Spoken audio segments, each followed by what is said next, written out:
அம்மம்மா என்னென்ன ஆனந்தம், எங்கெங்கும் ஆயிரம் புவனம். வந்தது புதிய வருடம், மனம் துள்ளது வானம் முழுதும். வந்தது புதிய வருடம், மனம் துள்ளது வானம் முழுதும். அம்மம்மா என்னென்ன ஆனந்தம், எங்கெங்கும் ஆயிரம் புவனம்.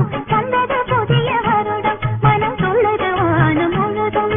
வந்தது புதிய வருடம், மனம் துள்ளது வானம் முழுதும். அம்மம்மா என்னென்ன ஆனந்தம், எங்கெங்கும் ஆயிரம் புவனம். வந்தது புதிய வருடம், மனம் துள்ளது வானம் முழுதும். வந்தது புதிய வருடம், மனம் துள்ளது வானம் முழுதும். அம்மம்மா என்ன